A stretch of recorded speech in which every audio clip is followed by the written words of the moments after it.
আজকে আমি আপনাদের জন্য 2013 সালে রিলিজ করা একটি movie minuscule valley of the lost ants নিয়ে হাজির হয়েছি। এরপরেই সিনটা শিফট হয় আর আমরা জঙ্গলে একটা কাপলকে দেখতে পারি। সেখানে সেই মহিলাটা তখনই তার হাজবেন্ডকে জানায় যে তার পেটে কিছু অস্বস্তি হচ্ছে এবং সে সেখানে প্রেগনেন্ট ছিল। সেই কারণে সে তার স্ত্রীকে নিয়ে গাড়ির দিকে যায় এবং তাড়াহুড়োতে সেখানে তাদের ওই কার্পেট এবং খাবার দাবার সেখানেই তারা ভুলে চলে যায়। এরপরে সিনটা আবার জঙ্গলে শিফট হয় এবং আমরা দেখি যে সেখানকার পোকামাকড়রা খুব সুন্দরভাবে ঘুরে বেড়াচ্ছে।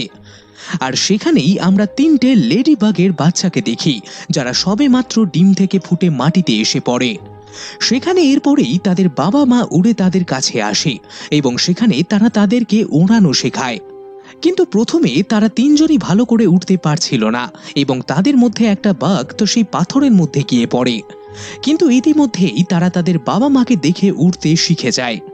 সেখানে তারা এদিকে ওদিকে ঝোপে ঝাড়ে উড়ে বেড়াচ্ছিল এবং তখনই তাদের মধ্যে ওই ছোট লেডি বাঘটা একটা ঝোপের উপর থেকে কিছু হাসির আওয়াজ পায়। সেই কারণে সে সেই দিকে উড়ে যায়। সেখানে আসলে ওই ছোট লেডি বাঘটা একটা মাছির পিছু করছিল এবং সেখানে সে তাকে ফলো করতে করতে তার ফ্যামিলি থেকে অনেকটা দূরে একটা ঝর্ণার কাছে যায় আর সেখানে সে ওই মাছিটার সামনেই বসে পড়ে।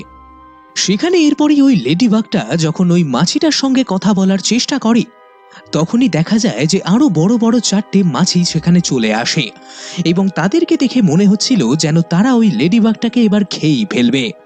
সেখানে ওই লেডি বাগটা নিজের প্রাণ বাঁচানোর জন্য সঙ্গে সঙ্গে লাফিয়ে পড়ে এবং সেখান থেকে এসে পালানোর চেষ্টা করে। সেখানে ওই মাছিগুলো এখনো লেডি বাগটাকে ফলো করা ছাড়েনি এবং তখনই সেই লেডিবাগটা একটা পাথরের সঙ্গে ধাক্কা খেয়ে গর্তের ভেতর পড়ে যায়। সেখানে দেখা যায় যে ওই লেডিবাগটার একটা পাখনা ভেঙে গেছে এবং মাছিগুলো সেখানে অনেকক্ষণ অপেক্ষা করে, কিন্তু তারপরেই তারা সেখান থেকে চলে যায়।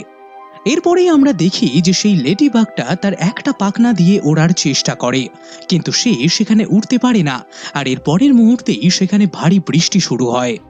এরপরে সেই লেডিবাগটা কোনো রকম ভাবে সেই গর্ত থেকে বাইরে বেরিয়ে আসে এবং সেখানে ওই বৃষ্টির মধ্যে সে সাহায্য চাইতে থাকে, কিন্তু সেখানে এমন কেউ ছিল না যে তাকে সাহায্য করতে পারবে।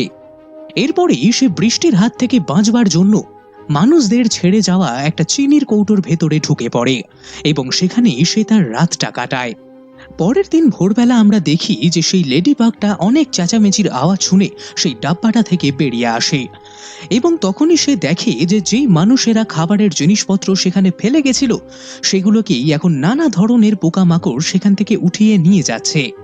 কিছু পোকা একটা দেশলাইয়ের বাক্স তুলে নিয়ে যেতে থাকে, কিন্তু তারপরে সেটাকে ফেলে তারা খাবার তুলতে শুরু করে। এরপরে সেই লেডিবাগটা দেখে যে সেখানে এক দল কালো পিঁপড়ে এদিকে আসছে এবং সেখানে ওই কালো পিঁপড়েগুলোর লিডার চিনির গন্ধ পায় এবং সেই লিডারটাকে তার দিকে আসতে দেখে সেই লেডিবাগটা আবার সেই ডাব্বার ভেতর লুকিয়ে পড়ে। সেখানে ওই পিঁপড়েটার নজর লেডিবাগের ওপরে যায় না এবং ভেতরে ঢুকে সে যখন ওই চিনিটাকে চেখে দেখে সে ভীষণ খুশি হয় আর সে তার বাদবাকি লোকেদের সিগন্যাল পাঠায় সেখানে আসবার জন্য এবং তারা সকলে সমস্ত খাবার ফেলে সেই চিনির ডাব্বার দিকে দৌড় মারে। এরপরে আমরা দেখি যে সেই পিঁপড়ের দল ওই চিনির কৌটোটাকেই চাগিয়ে নেয় এবং সেখান থেকে তারা সেটাকে তাদের বাড়ির দিকে নিয়ে যায়। লেডি বাগ এখনো সেই ডাব্বাটার ভেতরেই ফেসে রয়েছে এবং মাঝ রাস্তাতে সেই পিঁপড়েগুলো যখন সেই বাক্সটা একটু বাঁদিকে ঝেলায় তখনই আমরা দেখি যে চিনির একটা দলা সেই লেডি বাগের গায়ে এসে পড়ে এবং তারপরে সেই পিঁপড়েগুলো ওই ডাব্বাটাকে একটা পাথর থেকে নিচে ফেলে দেয় এবং তখনই সেই লেডি বাগটা ওই ডাব্বা থেকে বাইরে বেরিয়ে এসে অজ্ঞান হয়ে যায়। সেখানেই আমরা দেখি যে ওই চিনির দলাগুলো বাইরে পড়ে চারিদিকে ছড়িয়ে যায় এবং কিছু পিঁপড়ের দল সেখানে ওই লেডি বাগটাকেই সাহায্য করতে আসে। সেখানে ওই গিরগিটিটা এরপরে চেঁচিয়ে ওঠে এবং তার আওয়াজ শুনে সেই পিঁপড়ের দলগুলো ভয় সেই চিনির দলার পেছনে লুকিয়ে পড়ে আর এরপরে সেই গিরগিটিটা সেখানে এসে তাদেরকে খুঁজতে থাকে। কিন্তু আমরা সেখানে সেই লেডি বাগটাকে দেখি যে ওই ডাব্বাটার ভেতরে ঢুকে একটা গম্ভীর আওয়াজ বের করে, যেটা শুনে সেই গিরগিটিটা ভয় পেয়ে যায় এবং সেখান থেকে এসে পালিয়ে যায়। এরপরে আমরা দেখি যে সেই কালো পিঁপড়েগুলো লেডিবাগের কাছে আসে এবং সেখানে লেডিবাগ তাদের সঙ্গে কথা বলে আর সে জানায় যে সে এখন আর উঠতে পারবে না এবং তখনই সেই কালো পিঁপড়ের লিডার সেই লেডিবাগটাকেও তাদের সঙ্গে তার বাড়ি যেতে বলে এবং লেডিবাগ তাদের সঙ্গেই রওনা দেয়। এরপরেই আমরা দেখি যে মাঝ রাস্তায় কিছু লাল পিঁপড়ে রেগে মেগে তাদের রাস্তা আটকায় এবং সেখানে তারা ঠায় ওই চিনির ডাব্বাটার দিকে তাকিয়েছিল। সেখানে আমরা দেখি যে ওই কালো পিঁপড়ের লিডার তার দলবলকে বলে যে একটা চিনির টুকরো তাদের দিয়ে আসতে, এবং সেখানে তারা একটা চিনির কিউব ওই লাল পিঁপড়েগুলো সামনে রেখে আবার রওনা দেয়। কিন্তু সেই লাল পিঁপড়েগুলো এতে খুশি ছিল না, কারণ তাদের ওই পুরো ডাব্বাটা চাই। সেই কারণে তারা তাদেরকে আবার ফলো করতে শুরু করে, এবং সেই কালো পিঁপড়েগুলো তখনই এটা বুঝতে পারে যখন তারা একটা খাইয়ের সামনে আসে, এবং তখনই তারা সেই বাক্সটা নিয়ে সেই পাথর থেকেই নিচে ঝাঁপিয়ে পড়ে। এরপরেই আমরা দেখি যে সেই লাল পিঁপড়েগুলো সেখানে একটা সোডার ক্যান খুঁজে তার ভেতর ঢুকে পড়ে, এবং সেটার সাহায্যেই তারা ওই পাহাড় থেকে নিচে নামে। সেখানে ওই কালো পিঁপড়ের দল এবং লাল পিঁপড়ের দল সেই পাহাড় থেকে গড়িয়ে এসে নিচে জলের মধ্যে পড়ে, এবং তবুও সেই লাল পিঁপড়েগুলো তাদের পিছু ছাড়েনি। মাঝ রাস্তাতে হঠাৎই একটা জলের ঝাপটার কারণে সেই লেডিবাগটা জলে পড়ে যায়, এবং তখনই তার পেছনে একটা বড় মাছ পড়ে যায়। লেডিবাগ কোনো রকম ভাবে তার প্রাণ বাঁচিয়ে দৌড় লাগায়, এবং সেই মাছটা তাকে ফলো করতে করতে একটা পাথরের সঙ্গে ধাক্কা খায়, কিন্তু তবুও সে তার পিছু ছাড়ে না। সেখানে আমরা দেখি যে ওই কালো পিঁপড়েগুলো তাদের নতুন বন্ধুকে বাঁচানোর জন্য একটা চেনের মতো নিজেদেরকে ধরে সেই লেডিবাগটাকে বাঁচিয়ে নেয়। এরপরেই দেখা যায় যে তারা তাদের সামনে একটা ঝর্ণা দেখতে পায়, এবং তখনই সেই লাল পিঁপড়েগুলো ওই চিনির ডাব্বার ভেতরে এক এক করে ঢুকে যায়, এবং মুহূর্তের মধ্যে আমরা দেখি যে সেই মাছ, লাল পিঁপড়ের দল এবং কালো পিঁপড়ের দল সেই ঝর্ণা থেকে নিচে এসে পড়ে। সেই মাছটা এবং লাল পিঁপড়ের ডাব্বাটা মাটিতে আটকে যায়, কিন্তু লাল পিঁপড়েগুলো সেই ডাব্বা থেকে সাঁতার কেটে জলের উপরে চলে আসে। এরপরেই আমরা দেখি যে সেই কালো পিঁপড়েগুলো সেই চিনির দলাগুলোকে একজোট করে, এবং তারা সেটা নিয়ে তাদের বাড়ির উদ্দেশ্যে রওনা দেয়।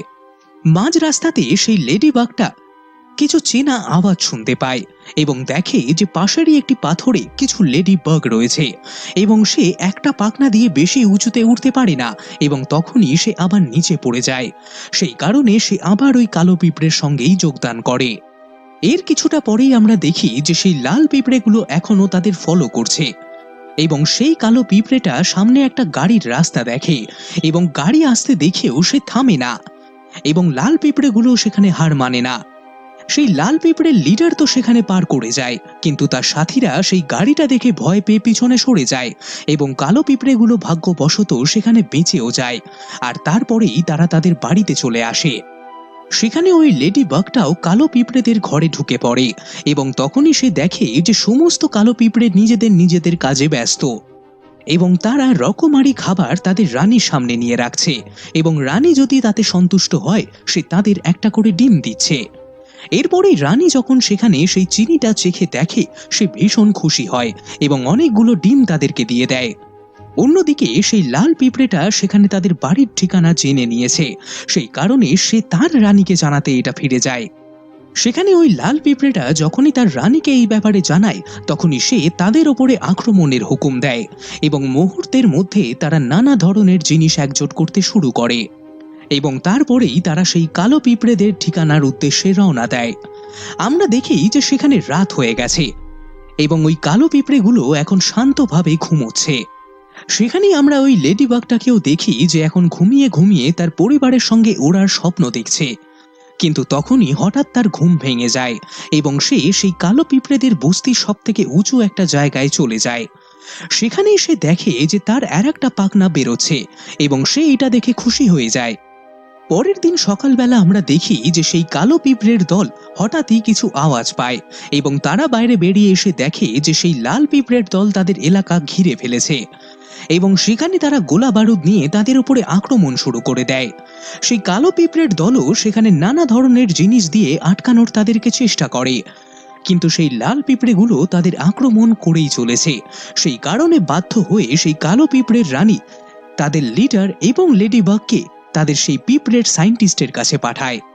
সেখানে এই ঘটনাটা জানার পরেই সেই সায়েন্টিস্ট একটা ম্যাচ বক্স এবং কিছু বাজির হদিস দেয়, এবং সেগুলো নিয়েই তারা এখন ওই লাল পিঁপড়ের ওপরে আক্রমণ করবে।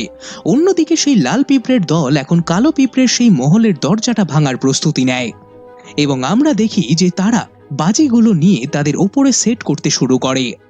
সেখানে ওই কালো পিঁপড়ের লিডার ম্যাচ বক্সটা খুলে দেখে যে তার ভেতরে একটাই দেশলাই রয়েছে। সেই কারণে তারা ভালো মতো ইনস্ট্রাকশন পড়ে সেই দেশলাইটা জ্বালায় এবং তারপরেই সেই বাজিটা তারা জ্বালিয়ে দেয় এবং এরপরেই সেই রকেটগুলো সোজা ওই লাল পিঁপড়ের মাঝখানে গিয়ে বাস্ট করে যায় এবং অর্ধেক লাল পিঁপড়ে সেখানেই মারা যায়। কিন্তু সেখানে আমরা দেখি যে ওই কালো পিঁপড়েদের কাছে যেই দেশলাইটা ছিল সেটা খুব তাড়াতাড়ি নিভে যায় এবং এখন লাল পিঁপড়েগুলো তাদের ওপরে ওই আক্রমণের কারণে আরো রেগে গেছে আর তারা তাদের আক্রমণের গতি আরো বাড়িয়ে দেয়। অন্যদিকে সেই লেডিবাগটার মনে পড়ে যে সেই মানুষদের কার্পেটের উপরে সে একটা দেশলাই বাক্স দেখেছিল এবং তখনই সে সকলকে বলে যে সে ওই দেশলাইয়ের বাক্সটা উড়ে গিয়ে এখানে নিয়ে আসবে। সেই লেডিবাগটা বলে যে আমার ওরা সাহায্যের জন্য কিছু ব্যবস্থা করতে হবে এবং তারা তখনই একটা পেপারের সাহায্যে ওই লেডিবাগটাকে উড়তে সাহায্য করে এবং সেই লেডিবাগটাও খুব সহজেই উড়ে সেই জায়গাটায় পৌঁছে যায়। আর এখানেই দেখা যায় যে সেই লেডিবাগটার পাখনাগুলো এখন ঠিক হয়ে গেছে। সেখানে ওই লেডিবাগটা ওই দেশলাইয়ের বাক্সটা তোলার চেষ্টা করে, কিন্তু তখনই সে দেখে যে একটা মাকড়সা তার দিকে ধেয়ে আসছে এবং সেই মাকড়সাটাই সেখানে ওই ম্যাচ বক্সটা তুলে সেখান থেকে চলে যায়। সেখানে আমরা দেখি যে ওই লেডিবাগটাও সেই মাকড়সাটাকে ফলো করছে এবং সেই মাকড়সাটা সন্ধেবেলা তার বাড়িতে গিয়ে পৌঁছায়। আমরা দেখি যে সেই মাকড়সাটা একটা খেলনা বাড়িতে বাস করে এবং লেডিবাগটা তার সেই ঘরের ভেতরই ঢুকে পড়ে। ভেতরে গিয়ে সেই লেডিবাগটা দেখে যে ওই মাকড়সাটার জাল বোনার জন্য সেই দেশলাইয়ের কাঠিগুলোর প্রয়োজন ছিল, কিন্তু তখনই দেখা যায় যে একটা ব্যাঙ সেখানে লেডিবাগটাকে ধরে ফেলে এবং সে তাকে সেখান থেকে টানতে শুরু করে। ওই লেডিবাগটাই এরপরে সেই জানলার সাহায্যে নিজেকে আটকে রাখার চেষ্টা করে এবং তখনই সেই খেলনার মহলটা সেই ব্যাঙের উপরে এসে পড়ে এবং সেই ব্যাঙটা সেখানে মারা যায়। সেখানেই আমরা দেখি যে ওই লেডিবাগটাও অজ্ঞান হয়ে গেছে এবং সে আবার স্বপ্ন দেখছে তার পরিবারের সঙ্গে উড়ে বেড়ানোর। কিন্তু তার যখন জ্ঞান ফেরে সে দেখে যে তার সামনে ওই মাকড়সাটাই রয়েছে আর সেই মাকড়সাটা এখন ভীষণ খুশি ছিল কারণ সেই ব্যাঙটা মারা গেছে আর সে এটাই ভাবছিল যে এই লেডিবাগটাই সেই ব্যাঙটাকে মেরেছে, সেই কারণে সে তাকে কিছু খাবার খেতে দেয় এবং সেই লেডিবাগটার প্রয়োজন বুঝে সে তাকে ওই দেশলাইয়ের বাক্সটাও তার হাতে দিয়ে দেয়। এরপরেই আমরা দেখি যে সেই লেডিবাগটা যখন সেই দেশলাইয়ের বাক্সটা নিয়ে সেই পিঁপড়েগুলো সাহায্য করতে যাচ্ছে তখনই মাঝ রাস্তায় সে দেখে যে কিছু মাছিরা মিলে আবার একটা ছোট লেডিবাগকে জ্বালাতন করছে, সেই কারণে সে ওই দেশলাইয়ের বাক্সটা সেখানেই ফেলে রেখে তার সাহায্য করতে যায়। সে প্রথমে ওই মাছিগুলোকে ডিস্ট্র্যাক্ট করে এবং তাদেরকে সে তার পিছনে ফলো করিয়ে মেন রোডে নিয়ে আসে এবং তারপরে সে চালাকি করে একটা গাড়ির সাহায্যে ওই মাছিগুলোকে মেরে ফেলে। এরপরেই সেই লেডিবাগটা ওই ছোট লেডিবাগটার কাছে গিয়ে তার সঙ্গে কথা বলে এবং তারপরেই সে ওই দেশলাই বাক্সটা নিয়ে সেই কালো পিঁপড়েগুলোর বাড়ির দিকে চলে আসে। সেখানে সে উড়ে ওই দেশলাই বাক্সটা তাদের কাছে গিয়ে রেখে দেয় এবং তখনই সেই কালো পিঁপড়ের লিডার তাকে ধন্যবাদ জানায় এবং তারপরেই তারা সেই দেশলাইয়ের সাহায্যে ওই বাজিগুলোকে ফাটিয়ে সেই লাল পিঁপড়েগুলোকে মারতে শুরু করে। সেখানে ওই বাজিগুলো ফাটার ফলে সেখানে ওই গ্যাস ট্যাঙ্কটাতেও আগুন ধরে যায়। এর ফলে সেখানে ওই লাল পিঁপড়েগুলোকে তো পিছনে সরতে হয়, কিন্তু এর সঙ্গে সঙ্গে সেই কালো পিঁপড়েগুলোর বাড়ির আশেপাশে আগুন ধরে যায়। সেই কালো পিঁপড়েগুলো তাদের বাড়িতেই লুকিয়েছিল, কিন্তু তখনই তারা কিছু আওয়াজ শোনে। তারা দেখে যে একটা প্লেন তাদের বাড়ির উপর দিয়ে উড়ে যাচ্ছে এবং সেখান থেকে অনেক জল পড়ছিল। সেটার সাহায্যে ওই আগুনটা তো নিভে যায়, কিন্তু সেই কালো পিঁপড়েগুলোর বাড়িটাও সেখানে ধ্বংস হয়ে যায়। এরপরেই আমরা দেখি যে সেই কালো পিঁপড়েগুলো বাইরে বেরিয়ে চারদিকে দেখতে থাকে, কিন্তু সেখানে তারা কাউকেই আর দেখতে পায় না। এরপরে অনেকটা সময় কেটে যায় এবং আমরা দেখি যে সেই ছোট লেডিবাগটা এখন অনেক বড় হয়ে গেছে এবং এখন সে ওই লেডিবাগটার সঙ্গেই রয়েছে যাকে সে একটা সময় রেস্কিউ করেছিল, আর এখন তাদের ছোট ছোট 5টা বাচ্চা রয়েছে এবং তারা হাসি খুশি ভাবে এদিকে ওদিকে উড়তে থাকে এবং অন্যদিকে সেই কালো পিঁপড়েগুলোকে দেখা যায় যারা আবার তাদের বাড়ি তৈরি করতে শুরু করে। সেখানেই আমরা দেখি যে ওই লেডিবাগটা এখনো তার পিঁপড়ে বন্ধুদের ভোলেনি এবং প্রতিদিন বিকেলবেলা সে তার সঙ্গে দেখা করতে যায় এবং সেখানে তারা একসঙ্গে একটা ভালো সময় কাটায়। আর এর সাথেই এই মুভিটিও এখানেই শেষ হয়ে যায়।